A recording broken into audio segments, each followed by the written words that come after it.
The Monetary Policy Committee, before announcing the rate reduction, etc., did very specifically mention that at this particular juncture, growth is a matter of highest priority.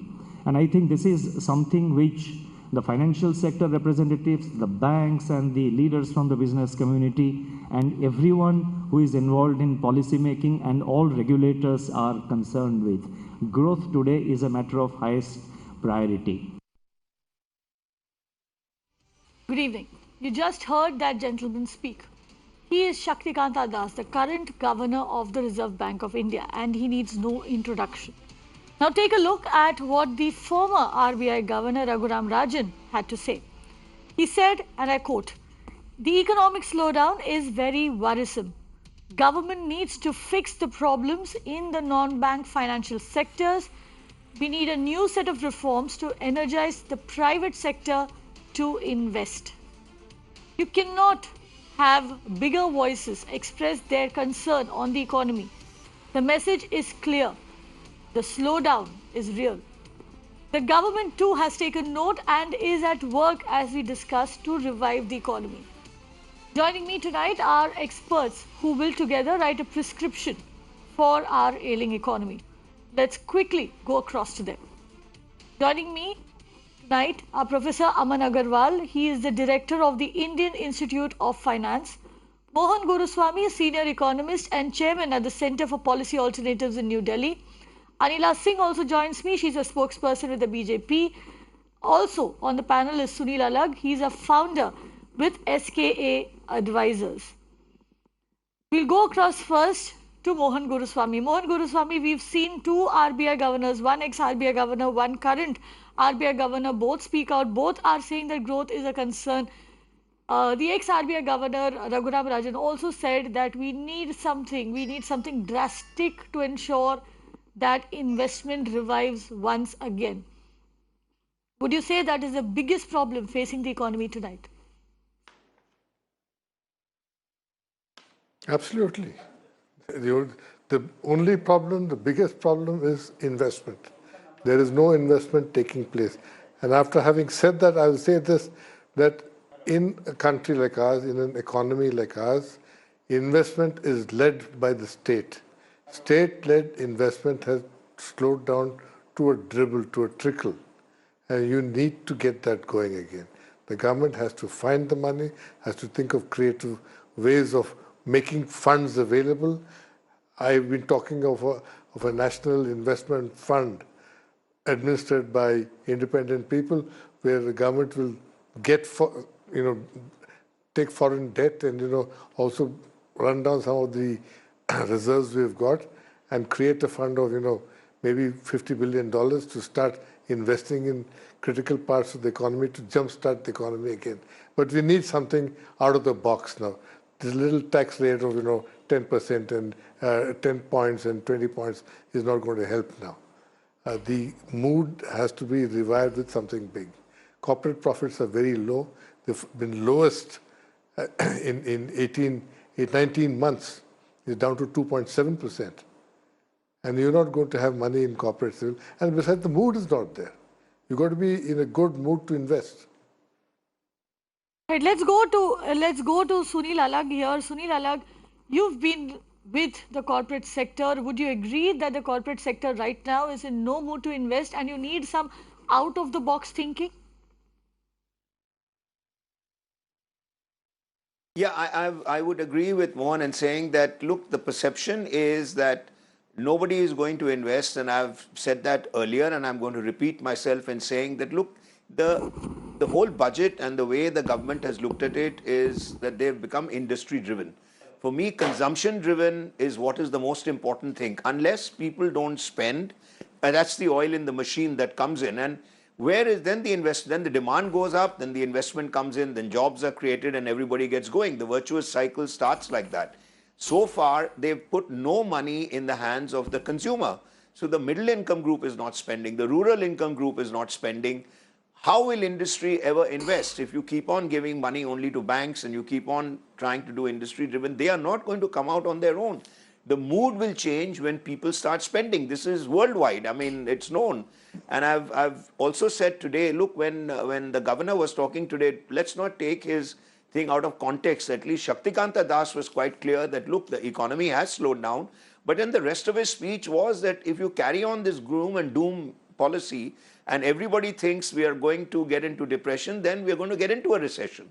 So the problem of us getting into recession is more the fear of recession itself. And that is what one has to avoid. That, look, we have to get together, let the government start spending some money, yes. Their obsession with fiscal deficit, the governments that we got to keep it down, and the RBI governor's macro analysis on inflation. Look, I mean, I've always said that, look, up to 6% inflation in a developing economy is okay. And even if the fiscal deficit went up to 4.25%, no big deal. And that's where we are getting into that cycle, like where everything that we are doing is leading us to some form of recession. The perception in the market is, today the SBI chairman also said that, look, he has something like, he mentioned 1 lakh crore of funds lying around. Nobody is coming up and taking it, mainly because the demand is not going up. So unless you start plowing money into the hands of consumers, either reducing tax or playing around with GST, it is not going to happen. You really need to take that kind of big step right now and get the mood right, get the perception changed. And he ended also by being very positive that, look, we have to do something to change the perception of the economy. Otherwise, it won't work. Right. So Aman Agarwal, we've had our experts give us two different scenarios here. Mohan Guruswamy in favor of doing something, coming out with some sort of out of the box thinking so that investment is in a way kick-started by industry. On the other hand, by government and then by industry. On the other hand, we have Sunil Alagh saying that it should be consumption-led. You should give more money in the hands of people so that they spend more, which will create more demand, which will then prod industry to produce more. Where do you stand? No, I think both of them have actually raised positive points in terms of what could be the ways out. And I think certainly they are some of those ways out. But the issue is not that you go about distributing largesse, and it's not a good idea to go about distributing largesse because they will not lead to investment. It has to be investment-based consumption, which has to be there, which needs to create jobs, which need to create growth orientation, which gives that boost to the market as well as people's livelihood. And that's what is important. So in my opinion, when you're giving tax breaks, it has to be job-linked tax breaks. So you go about giving, incentive. We have seen countries like Switzerland and others where they've actually implemented job-based tax structures where companies can come and ask that if I'm giving so many jobs, I should be given certain tax breaks. Similarly, the government needs to move itself from the level of the fiscal deficit where they have stuck on to keeping the international arena, because we are not a developed country. We are still an emerging economy, and large part of the country needs to function in. Yeah. We also see the fact that almost about 45 to 55% of government jobs vacancies have been not filled up in the last 3-4 years. They need to be immediately filled, because if you want effective governance, which the motto is of this government, Sabka Saath, Sabka Vikas, Sabke Saath, and with effective governance, how can you go about doing that effective governance if the machinery is not yet filled up? And that's very critical for the economy to go forward. I think they need to, and I'm happy at least lately, not only the governor of Reserve Bank, but even the Prime Minister a couple of days back came forth and said that we need to look at it. And when the Prime Minister is looking at it now, and the focus given by the Prime Minister in the last 1 week, we will certainly see the whole machinery, all ministries, all departments now churning up to actually creating facilities and frameworks to bring in that structure. So I am still very hopeful of the India growth story, because many of the important parameters like fiscal reserves, the reserves which we have with RBI, whether we talk of the exchange rate, whether we talk of the growth factor worldwide, like Shaktikant Das also mentioned the fact that when you look at, there are heat waves coming from across the globe, we are still one of the fastest growing economies. So there are positive factors to the factor, and the fact that we have come to the right focus with the government coming in place, I think we will see. One important component, in my opinion, which Shaktikant Das has given in his speech today and yesterday, is the fact that the regulators have to be hand-holding. they have to take a step further and not, they should be watchdogs and not bloodhounds in a matter of fact, and they should keep regulatory framework in place but not to cripple the economy. We have seen large number of regulators in the last 2 years or so in specific, which have actually throttled even RBI, that as a matter of fact, when Urjit Patel and Viral was there, had actually throttled the whole system, which had actually crippled the whole banking framework, putting almost about 13 to 14 banks under the PCA, where they could not recruit, they could not expand, they could not lend, and do a lot of other activities. So in my opinion, Shaktikant Dance in the last 6, 7 months, 8 months has tried to influx, but the liquidity crunch is still a big problem. Despite the fact that banks are flushed with funds, the market is not picking up money because of this negative movement which has started taking place. But I think the government needs to now step in, create structures, and we should not land up with what US had landed up way back in 2008, 2009, when they had to actually go about doing an act. A bill had to be launched by Obama to actually bring about recovery, called a Recovery Act at that time, which had to actually flush in a huge chunk of money. I think we are still quite far away from that, and the right kind of focus at the right time has taken place, and I'm happy that the banks are responding to the governor and the RBI. In the past, we have seen that the credit relaxations have happened, but never has been transferred to the consumers. For the first time, we saw today State Bank of India come out and say that we'll be rending it with linking it to the repo rate, which is directly transferring. And I met and talked to a large number of bank managers. They were shocked to hear this particular fact, that their banks have still not taken an action, whereas SBI has already taken a call on it. So there is an impact which is taking place to revive the economy, revive the structure. But in my opinion, if the regulators do not make a call of hand holding, if they are stringent, they are going to be bloodhounds, I think we will cripple down the economy to its shackles. And that's where the government needs to focus on now, trying to provide that framework. The government has an open mind. It is looking at activities. It is looking at the stimulus packages which could be given, and in tax fact, incentives which could be developed. I think that is where the right focus is. Right, and in fact, Aman Agarwal, we need to note over here, and it was on this very channel a week ago, I believe, that we had actually discussed the fact that the Prime Minister himself had to come out and ask banks to pass on the benefits of policy rate cuts to people. Of course, the SBI move comes after that, and one does hope, because generally when SBI comes and takes the first step, other banks do follow.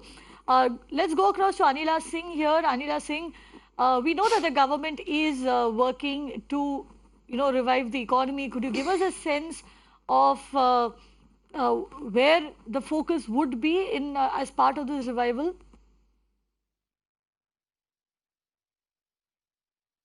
Kavita, you are very well aware that in lately, finance minister of our country, she is interacting with several groups, and a whole machinery is trying to fix out the situation. There is absolutely no doubts about it, because figures never lie, that there has been a little slowdown in economy. But we must understand one thing, we are talking keeping in mind the performance of the first quarter of the year.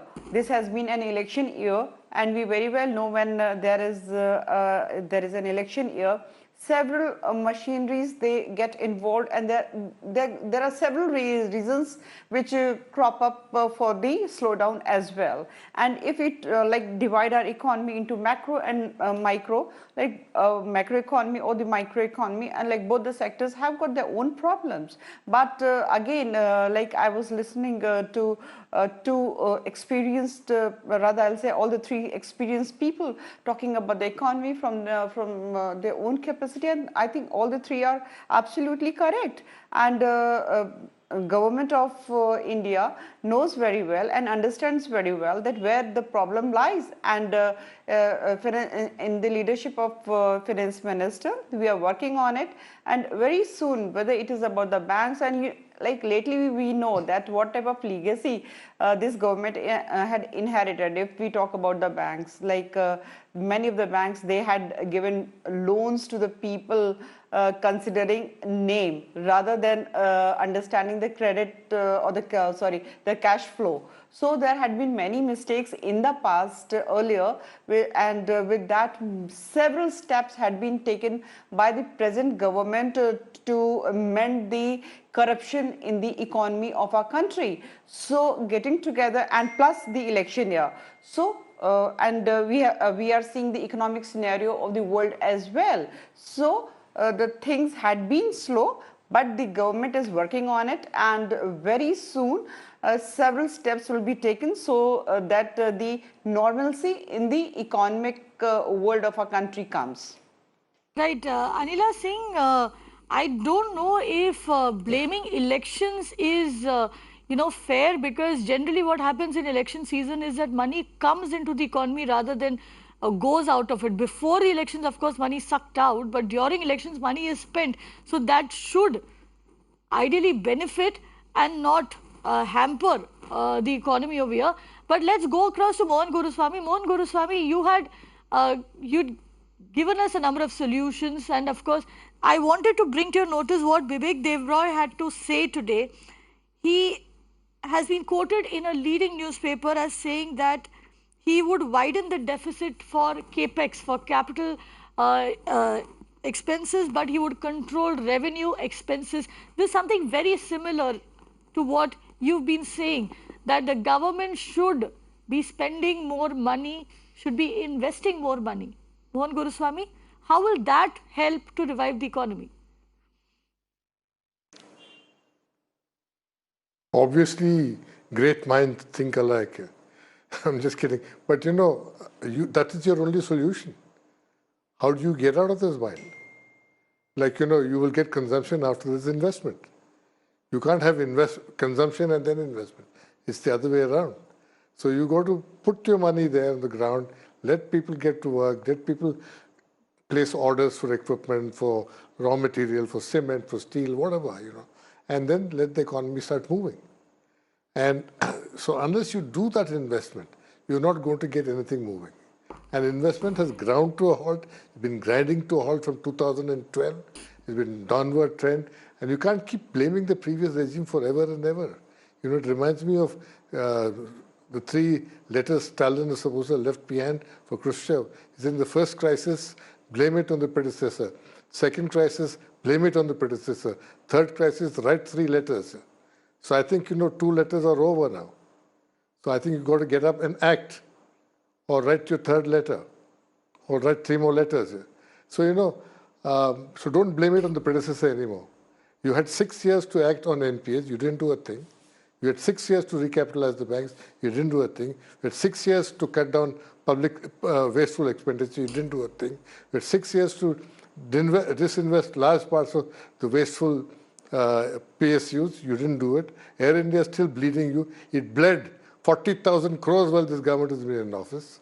So, don't stop blaming Manmohan Singh now. Manmohan Singh he's just barely come back to the Rajya Sabha. Leave him at that. Right now, you have to act. You haven't acted. So don't look at the past. Now, look for the future. Don't look for excuses. That's what I tell the government. Right. Mohan Guruswamy, well, the government seems to be acting, to be taking some action over here. Now, this is what we are hearing, that from our sources, Times Network learns that the government is in fact looking at the non-fiscal sector specific boost in the upcoming days. Now, we understand that relief measures for auto and real estate sectors being discussed at the highest level. The government is also looking at the impact of rolling back the FPI surcharge. Now, this is what we are hearing from our sources, but and let me bring in, yeah, I'm also joined by. Won't help. Let me tell you something. One second, Mohan Guruswamy. I'm also joined by my colleague from ET Now, who's got us this story. Ruchi joins me right now. Ruchi, can you tell us what is the government really considering over here? A sort of an action plan to kickstart the economy? over the last few days, we have seen how various sectors in the economy are reeling under a lot of pressure, and top leaders of India Inc. from A.M. Nayak to Deepak Parekh all have talked about how the government needs to take steps in a bid to pump prime the economy. We at TT Now are given to understand that over the next few days, the government is going to take various steps in a bid to bring in relief to various sectors. Any sort of fiscal measures are unlikely, which essentially means that the government is not going to give extra money in the economy. We are given to understand sector-specific relief measures for real estate and auto sector are likely. The auto sector has been suffering the worst ever sales in the last 2 decades. We are seeing how layoffs are happening across the auto sector. So we're given to understand that certain amount of regulatory clarity for the BS4 vehicles could be likely as a part of the measures by the government. The pros and cons of a stressed asset fund for real estate sector is also being discussed. Remember, the real estate sector is seeing huge inventory build up and is seeing how home buyers are stuck with by paying money to various builders, and they have still not received their flats. So these are the two main issues and two main areas that the government is likely to focus on. With regard to the equity markets, the capital markets, the big concern has been various budget announcements, and we're given to understand that some sort of a rollback on the tax on super rich FPIs, foreign portfolio investors, could also be rolled back, could also be discussed. These discussions are, of course, at the highest level between Finance Ministry and the Prime Minister's office, and we're given to understand that before the month end, some basic measures are likely for the economy. How effective are they going to be is something that we still have to wait and watch, but looks like the economic slowdown has got the government worried. Right. Ruchi, one more question. You spoke of the auto and the real estate sectors and how the government is looking at company-specific measures. Anything for the consumer here? Anything to get people to go out and buy homes or cars? All I can say at this point of time is that once the sector revives, this is going to provide a relief to consumers as well. We have seen how home buyers have been stuck. They have paid the monies to various real estate developers, but they've still not received their homes, and that had got the government worried. There is a massive inventory pile-up as well in the real estate sector, so there could be some measures coming in for the real estate sector, and once the sector revives, the government is expecting and hoping that this is going to provide some relief to the consumers as well, to the people who have put in their hard-earned money into buying homes. So there is going to be some relief coming in for home buyers. We're given to understand the government has already pressed companies like NBCC, which are state-run, to get into finishing some of those unfinished flats. So that is something that the government is discussing at the highest level. If a stressed asset fund were to come in, this is going to help in completion of some of those stuck houses. So we are given to understand that discussions are on with respect to the real estate sector at the highest level between Finance Ministry as well as the Prime Minister's office. Needs to be seen how much money can the government really give in to provide relief to consumers. The second bit, of course, on the auto sector. Right now, the big problem that we are seeing in the auto sector is how there is a massive inventory pile-up. People are not buying cars because of the regulatory changes from BS4 to BS6 vehicles as well. So if a regulatory clarity were to come in, this could allow some of those people who are not buying cars at this point of time to be able to perhaps if some sort of a leeway comes in, they may go into the market and look at buying a four-wheeler. So some sort of relief measures are likely. As I said, how effective will they be is something that only time can tell. Right, Ruchi, thank you very much for getting us all of those details. Ruchi Bhatia over there getting us the inside details from the series of meetings that the Finance Ministry has been having on reviving the economy. Let's quickly go back to our panel, and I'll go across to Sunil Alag here. Sunil Alag, with as someone who has a background in the corporate sector, you heard what Ruchi had to say. Whatever she said, does this look attractive enough? Do you think that this is enough to get the private sector to actually think of investing now? No, I don't necessarily agree with what she has just said, because again, you're going back into what I've been fighting all along. You cannot have an economy which is industry led. There are about 12 lakh flats in India unsold. Forget about giving money to people who haven't built flats. Until you get people to buy flats, how are you going to get rid of it? Now you give auto sector some money because they got inventory. That will solve the money for the auto sector, but the growth will come only when people want to buy cars. And I completely disagree with anyone who says that, look, you cannot put money into the hands of the consumer. Look, the whole sentiment is one of ease of doing business, great. But if you do not help people with the risk of doing business, then how is it going to happen? Like, I don't understand this element of just giving a little bit of money to the auto sector and they'll get rid of their inventory. How will they get rid of it? Somebody has to come and pick it up. So are they going to reduce the price of all the cars by 25%, 30%? Look, Mr. Shaktikanta Das has brought down the rate of interest by almost little over 1% in the last 6 months. It was going 0.25, 0.25. What more do you want RBI to do? But when you talk to the banks, they turn around and say, look, we've already lent the money at 8% and 9%. How do I change that? So the lag between some decisions now and the decisions then when working out will take about 6 months. Right now, put money into the hands of the consumer. I mean, look, all these things are necessary. You got to give money to the real estate. They'll start getting. No, but Sunil Alagh, tell us how can you put money? There are 2 lakh flats lying in Bombay. Sunil Alagh, if you could explain this to us, how can you put money in the hands of the people? In the middle income group, 1 second, I'm turning around and saying you got about 200 and look.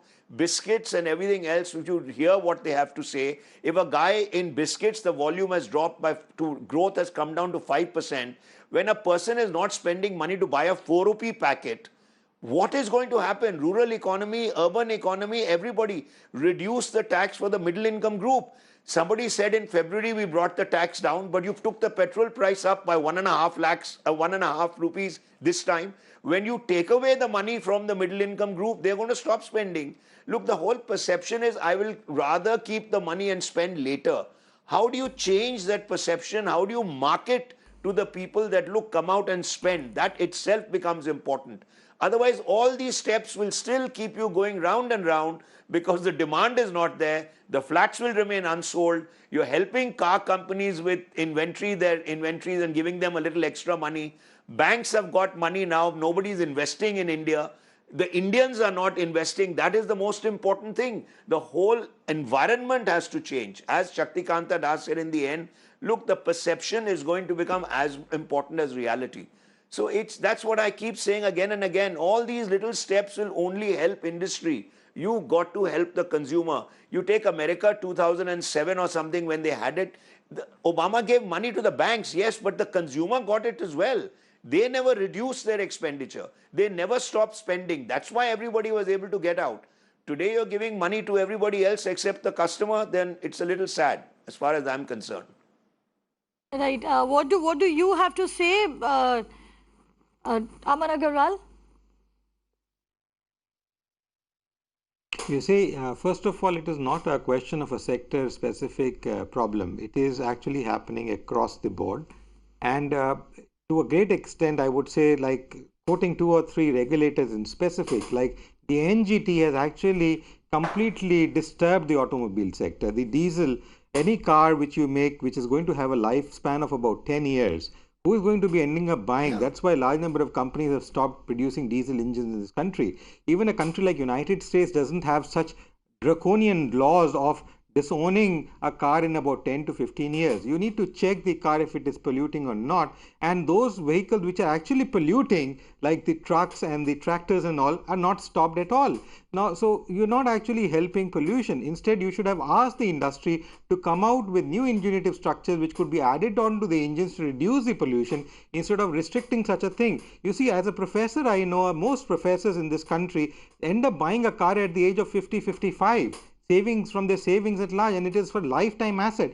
Now, given the fact that you're looking at him when he's retiring and he has no income except for pension, you are wanting him to buy a new car. I think that is something which is crippling the economy, and that's why we see large number of jobs loss happening. That is not going to happen by reducing interest rates. That's not going to happen by giving the slags which are there. You need to boost up the industry. If you look at the banking itself, now the PC, as I told you, had put the whole banking into a standstill.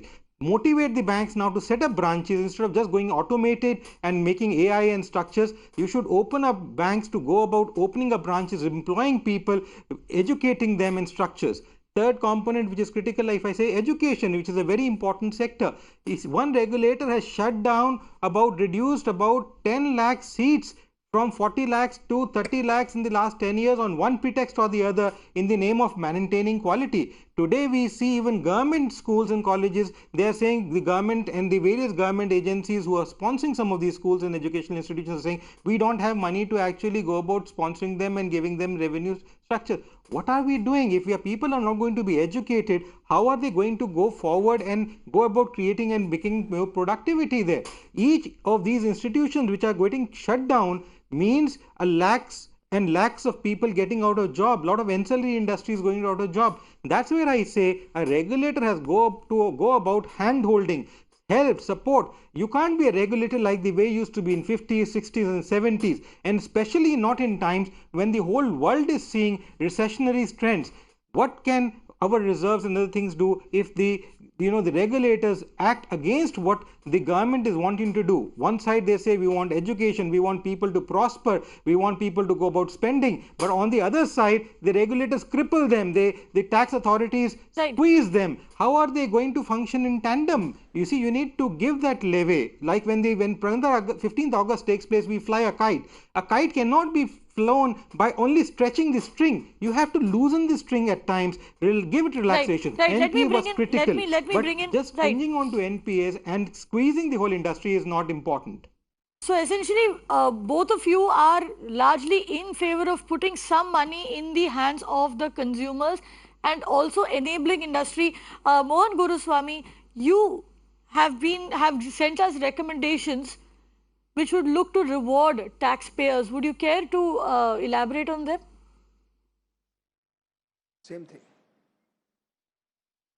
I have suggested 5 things. One is I've suggested depreciation for the individual car owner, a token rate maybe 4%, for cars up to 12 lakhs. That is, first 12 lakhs you allow them to take a depreciation. Similar depreciation for private house owners of new houses, post 2019 registrations, first time owners, one house, first time owners for cars, one car. So, things like that to get it moving, to create an incentive to say, okay, let's go and get some benefit because the government is also chipping in. Because what the government gives away in terms of depreciation, it gets back by terms of, additional indirect taxes, steel, cement, copper, whatever is consumed, you get additional income taxes. 40% of a car is taxed, so, you get, if you give away 4%, you will get 4 lakhs of rupees through the back door. So these are things the government needs to do, plan it out carefully and do it. You also need to spend money. You need to get a huge block of money and tell people that this money is going to be available from this year onwards. Now, point is, you keep talking about, your correspondent kept talking about the government meeting now. These trends have been visible since December 2018. Everything has been coming down. FMCG has been dropping, cars have been dropping, bikes have been dropping, tractors have been dropping. All indicators is going downwards. Why are they meeting now? Didn't they have a game plan then? Didn't they plan then? No, so you sleep over this crisis, let it boil, let the boil come to peak. Now you burst the boil. Well, Mohan Guruswamy, attack now. You don't go on having Guruswamy, meetings. I agree it comes quite late in the day, but let's give credit where it's due. Let's give credit where it's due. We need to accept that the government has at least started work. No, it's not due. Credit is not due. He must take the blame for it. Right. You can't say that he will act after 6 months. Right. There's a crisis. They should have acted in January or February. They didn't do a thing. They let the budget pass.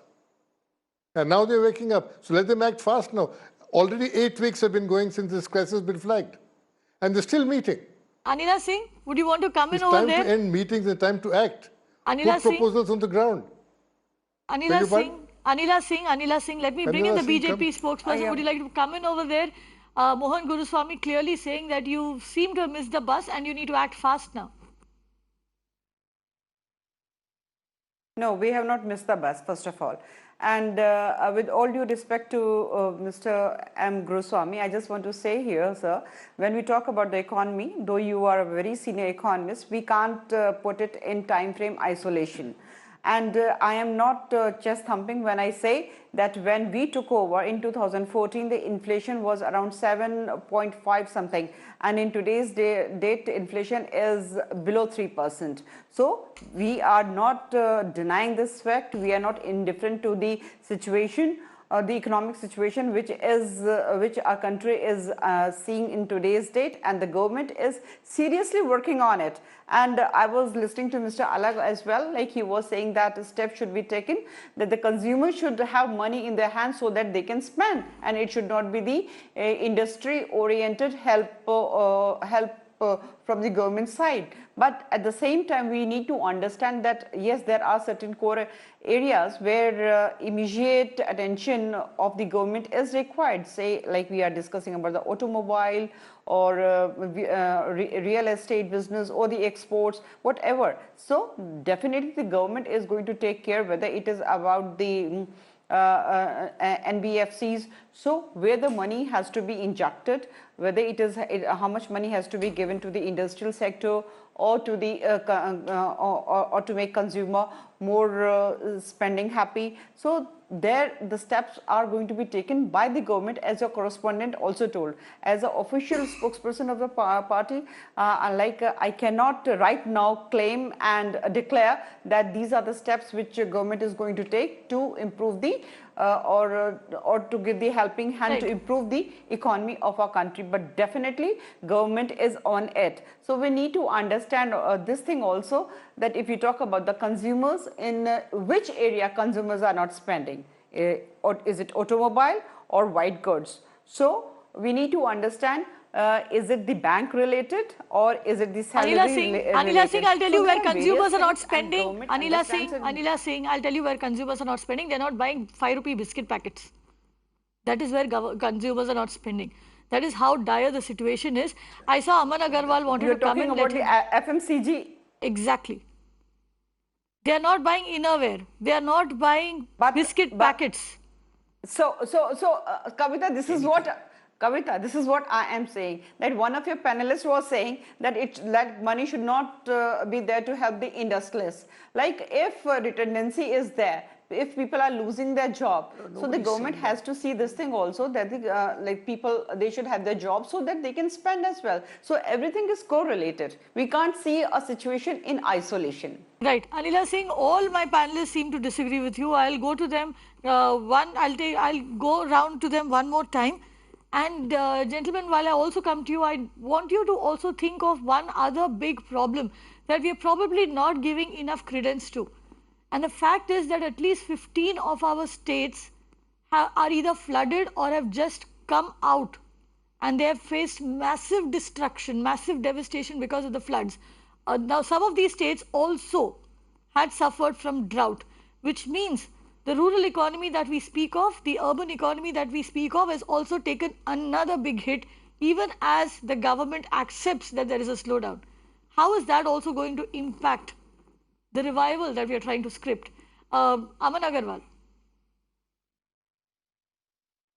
I'm happy you raised this, because this is one of the points which I was going to talk about, is the fact that just to brush away the fact that economically they're not doing anything, it's wrong, because large number of strong political path-breaking decisions have taken place in the last couple of months, which included Triple Talaq, Kashmir and others, which will actually boost up in investment. Now, this flood issue which you have raised again, you see, we have seen economically, which is not good, but it is there as a fact that wars and such devastations actually end up governments going about spending on reconstruction and reorientation, and that actually goes about building up these economic frameworks. As I said, it is not something which is desirable, but this is the way it happens. So we have seen various economies grow at the cost of wars, floods, droughts, tsunamis and so on and so forth. So we would see that money now being pumped in, and that will create, because that will give other areas, other industries which are not in those zones to come forth and work and create those institutions.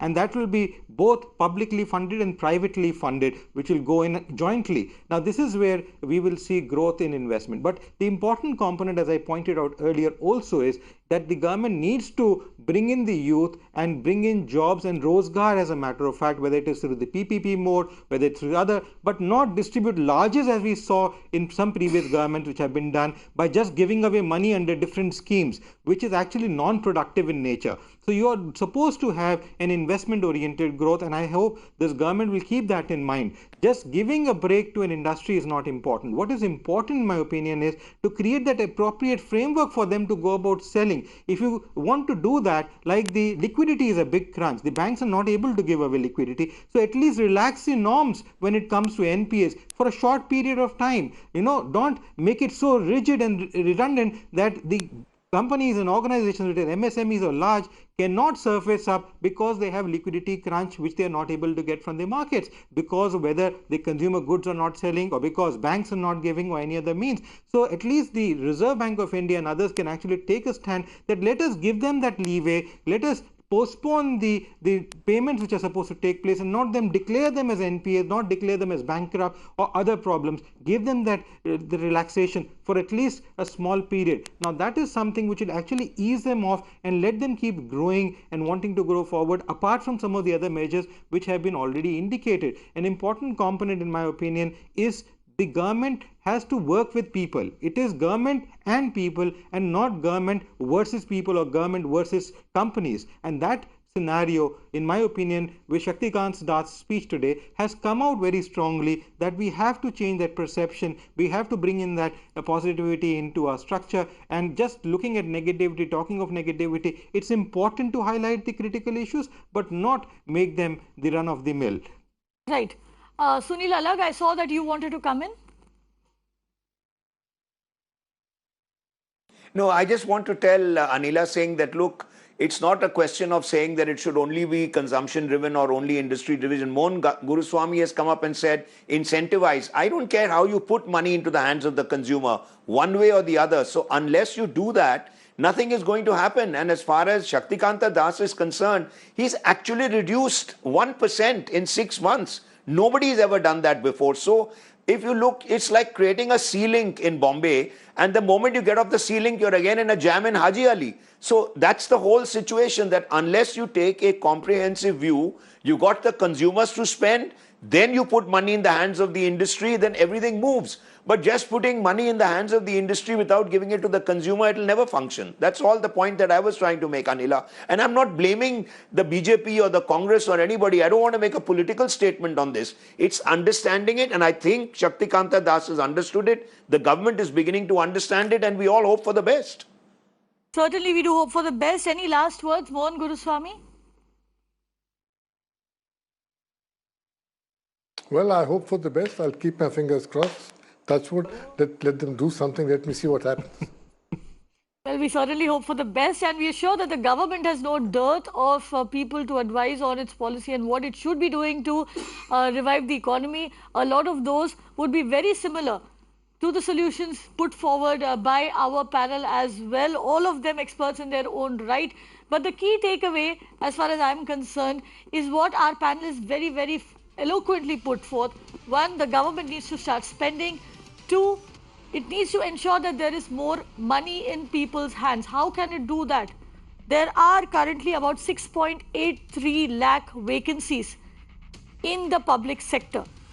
The government has started work to fill these vacancies. I believe around 4 lakh vacancies are to be filled by March 2020. Now, considering the fact that the economy is in the state it is, the government would do well to expedite that filling of vacancies and do it as soon as possible so more people can get to jobs. If 4 lakh more people start getting a job, start getting a salary, that means 4 lakh more households will probably start spending that money, all of which will come into the same economy that we are talking about. That will really, really help as far as confidence is concerned. And once the public sector, once people start spending, once the government starts spending, the private sector will also follow suit. Like our panelists put it, let's hope for the best.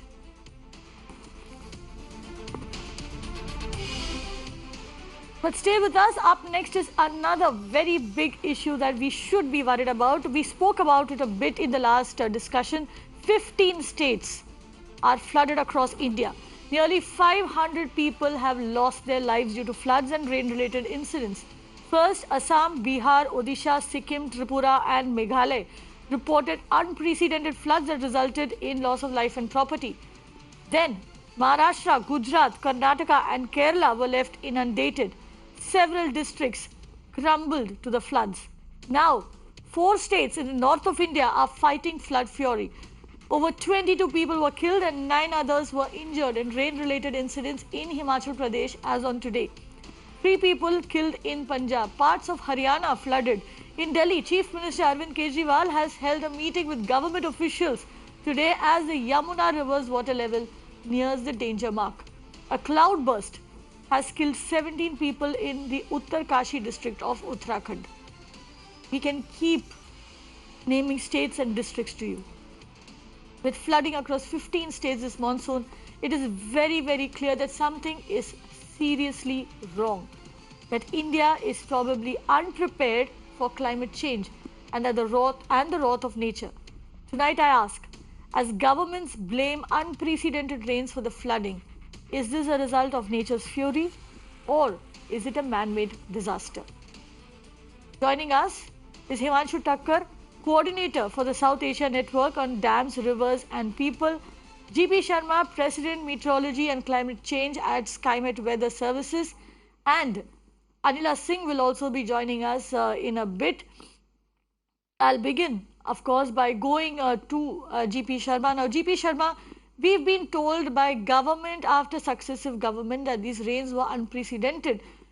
And it could well be true. None of us have ever seen rains like this before, at least not in my lifetime. But as someone who studies weather, do you see these rains as unprecedented? Is this something that we should be worried of? Will we see more of such events in the future? Yes, there is no denial. These rains were extremely heavy. Okay, and one after the other, the rains were shifting from one pocket to the next pocket, causing a deluge, huge one from eastern parts, then to the central parts, and then right traveling up to Gujarat, along the west coast. Yes. See, in the month of August itself, in these whatever 18, 19 days we have, there is a excess of rainfall, 35% excess in the month of August. July and August, in any case, they are the rainiest month of the monsoon. And then, yes, it has been extremely heavy rainfall. And particularly few pockets, but like last 48 hours or so, over the weekend, we saw extremely heavy rains lashing Himachal Pradesh, Uttarakhand, and then even plains of Punjab and Haryana. So this is definitely causing a concern, and then such huge rainfall in a short span of time, it does become unmanageable on few occasions. But then one should be prepared. These are the vagaries of the monsoon. It's not happening for the first time, by the way. It has happened earlier also. We have seen extremely heavy rainfall incidents in the past also, and they will happen even in the future also. So, but GP Sharma, are these merely GP Sharma, are these merely vagaries of monsoon, or is this what we should understand as climate change? See, that's what the climate change also, there is no denial. There is a climate change taking place, and particularly in the recent past, 8 of the warmest year or hottest year out of last 10 years itself. So there is an increase in the temperature. Increase in the temperature, what it brings is a lot of convection. There is a increased amount of water vapors because of evaporation. So all this will lead to such type of weather, intense weather activity, extremely heavy rainfall in a short span of time, huge amount of rains. Number of rainy days possibly may be less, but the rainfall experienced during this period, during few days itself, will be phenomenal. That's what the climate change does. What it does is intense and the high impact weather events, the frequency increases, and that's what is done. Yes, please. Right, so extreme weather conditions and extreme rain events, we'll see intense rain events and spread over a few days. But let me go across to our other guest, Himanshu Thakkar. Himanshu Thakkar, are we prepared? We have a huge network of rivers in this country. We are blessed with it. But are we mismanaging these rivers, or are we prepared for the vagaries of climate change?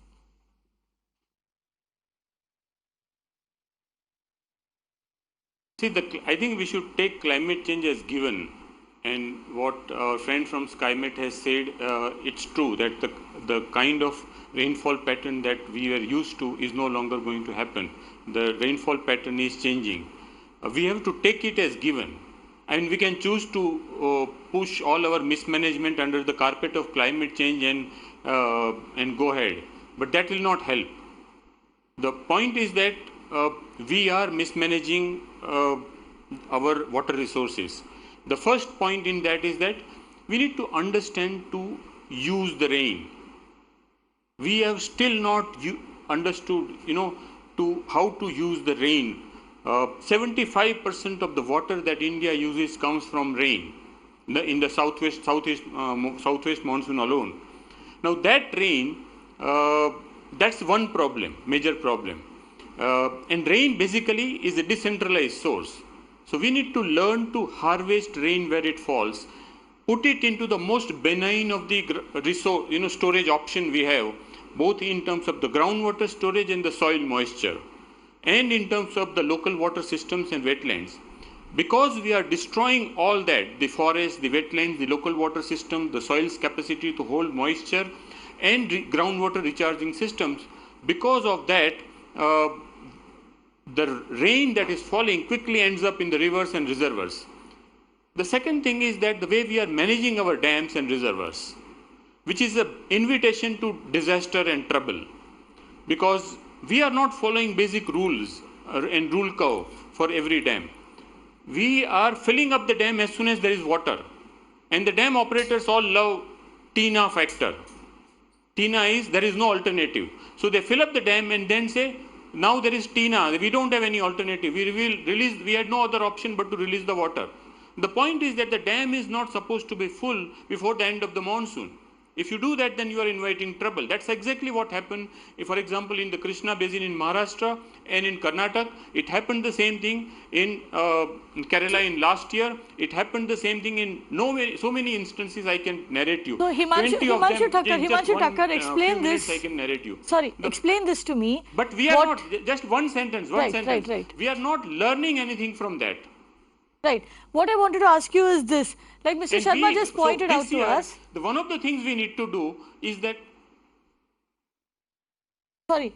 What I wanted to ask you, Himanshu Thakkar. What we need to do this year is that set up an independent inquiry. Just one sentence. Okay, we need to set up an independent inquiry this year into the way the dams were operated in Maharashtra and Karnataka, and apportion responsibility of the people who are responsible for mismanaging those dams, and which created increased flood disaster, which will include the individual dam operators, the Water Resource Department officials, and also Central Water Commission official, because the Central Water Commission is the chief body which is involved in flood forecasting and flood management policy making and dam operation monitoring and so on. So it's also equally responsible. For all these agencies, we need independent inquiry to apportion responsibility. Right. Himanshu Thakkar, my question to you was essentially this. Now we know that states tend to try and store as much water as possible because they fear that in the summer months they will fall short of water. In hindsight, having seen the kind of rains we got and going by what Mr. Sharma is telling us that we will see more of such events in future, should we then start releasing water right in the beginning of the monsoon itself instead of waiting till the 15th August like most of the state governments generally do? See, no. See, the thing is that most of the state government try to fill up the dam and release water after the dam is filled up. No, that's invitation to trouble. The rule curve for the dam says that the dam should be filled close to the end of the monsoon. If you fill up the dam earlier, the Almaty Dam, the biggest dam in Krishna Basin in Karnataka, was filled up by 28th of July, 99.5%. All the Koina, Radhanagari, Varna dams in Maharashtra and also Malprabha, Gatprabha and other dams in Karnataka were also filled by 5th of August. And then the flood event started after 5th of August. So first thing is, you are right. The dams need to start releasing water right from the beginning of the monsoon. That's the prudent way of dam management across the basin. That way the water that is there in the basin is available to all the states and all the regions. The second thing is that the rule curve should be in public domain. Rule curve needs to be updated. Rule curve tells you how the dam is supposed to be operated. Now that rule needs to be updated, keeping in mind the changing rainfall pattern, keeping in mind the capacity of the reservoir which is reducing, and keeping in mind the capacity of the river in the downstream area. So, if the river downstream has 1 lakh cusecs capacity, and if you release 5 lakhs cusecs, you are creating flood. You are creating you flood, can't right? Then say let me quickly bring in GP Sharma. Let me quickly bring in GP Sharma. I'm running out of time here. Not just hindsight. Right. Sorry, Himanshu Thakkar. One thing. Himanshu Thakkar, I'm running out of time, I'm afraid. GP Sharma, one last thing, and if you could be as brief as possible, tell me this. Basis the capabilities that we currently have, how much can we predict for how far can we predict for? Can we predict for a month, for 2 months, for a year? Accurately. See, for a month or 2 months, obviously, the longer the ranges of the forecast, obviously you have to compromise with the accuracy. But short-term forecast, like for about 10 days forecast or so, which is very, very crucial for this type of water management, that is definitely possible with a fair amount of accuracy, I will say. 10-15 days in all these incidents which we have mentioned now, whether it is the Karnataka or whether it was Maharashtra or whether it was Kerala, it was forecast well in advance that the heavy rains are going to come, extremely heavy rains are going to come.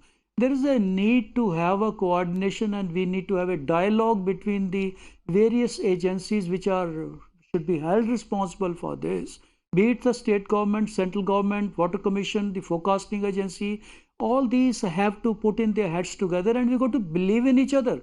If there is a forecast that heavy rains are going to come in the next about 1 week or so, Mr. might Sharma, as well, if the reservoirs are already full. Mr. Sharma, Mr. Thakkar, thank you very much. But So here's where we need are. to do the needful. Right, here's where we are as we leave you with footage from Jammu that came in today of the Indian Air Force Jawans evacuating people, as you can see over there, from a flooded river. Here's where we are. Here's where we stand. We have the capability to predict weather and adverse weather conditions for 10 to 15 days. We also have the necessary expertise to manage our dams. What we need to do is stop being short-sighted. What we need to do is accept that there is climate change, that this is how climate change is going to impact us, and come up with better solutions for water management. We need to work with other predictions, with long-range predictions, and we need to sit together as a country. All the states need to sit together and come up with solutions.